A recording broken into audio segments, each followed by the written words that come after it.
জানিয়ে দিব সর্বসার্বটি বাংলা নিউজ। সম্মানিত বন্ধুরা, আপনারা দেখতে পাচ্ছেন যে ইরানের যুদ্ধ 2 সপ্তাহের জন্য থেমেছে। এই নিয়ে এবার মুখ খুলছেন ডক্টর মোহাম্মদ ইউনূস।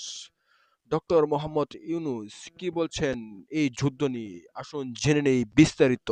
তিনি বলছেন, যুদ্ধবন্দির আহ্বান জানিয়ে অধ্যাপক ইউনূসের বিবৃত নিজস্ব প্রতিবেদনে তিনি প্রচার দিয়েছেন, অর্থাৎ একটি পোস্ট দিয়েছেন ফেসবুক পোস্টে। সে নিয়ে আজকের এই ভিডিওটি। আসুন জেনে নেই বিস্তারিত।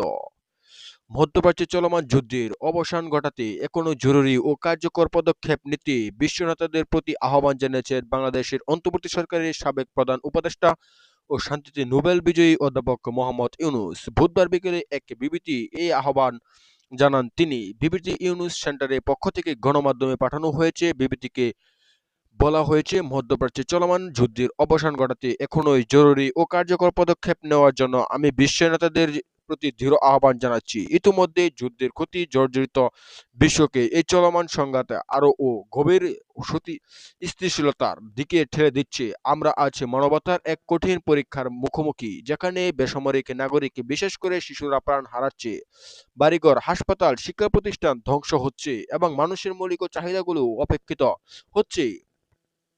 এটি কোনো আঞ্চলিক সংকট নয়। উল্লেখ করে বিবৃতিকে অধ্যাপক মোহাম্মদ ইউনূস বলেন, এটি সমগ্র মানবজাতির জন্য এক গভীর নৈতিক চ্যালেঞ্জ। এই যুদ্ধ বিশ্বজুড়ে অস্থিরতা ও অস্থিরতা বাড়িয়ে দিচ্ছে। এর সবচেয়ে বড় মূল্য দিচ্ছে দরিদ্র দেশগুলো। দরিদ্র ও প্রান্তিক জনগোষ্ঠীর জীবন আরও বিপন্ন হয়ে উঠছে। অধ্যাপক মোহাম্মদ ইউনূস বলেন, সাহস, সহমর্মিতা ও সুস্পষ্ট লক্ষ্য নিয়ে বৈশ্বিক ঐক্য গড়ে তোলা এখন আগের যে কোনো সময়ের চেয়ে বেশি প্রয়োজন। বিশ্ব নেতাদের এই পৃথিবীকে বাঁচাতে এগিয়ে আসতে হবে।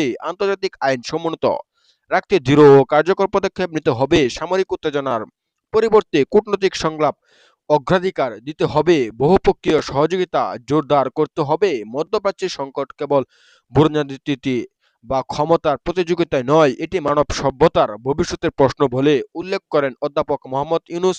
বিবৃতিতে তিনি বলেন, আমাদের যুদ্ধ নয়, শান্তিতে বেছে নিতে হবে। হামলা নয়, সংলাপকে বেছে নিতে হবে।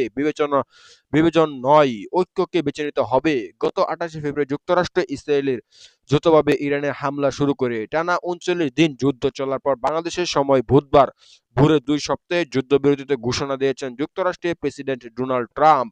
এর পর বিকেল এই যুদ্ধ বন্দির আহ্বান জানিয়ে অধ্যাপক মোহাম্মদ ইউনূসের বিবৃতি এসেছে। সম্মানিত দর্শক, এই ছিল আজকের এই ভিডিওটি। ভিডিওটি কেমন লেগেছে আপনাদের কাছে অবশ্যই আপনার মূল্যবান মতামত কমেন্ট থেকে জানাবেন। ধন্যবাদ। দেখা হচ্ছে পরবর্তী কোনো নতুন ভিডিওতে। সে পর্যন্ত ভালো থাকেন, সুস্থ থাকেন, সে কামনা বিদায় নিলাম। আল্লাহ হাফেজ।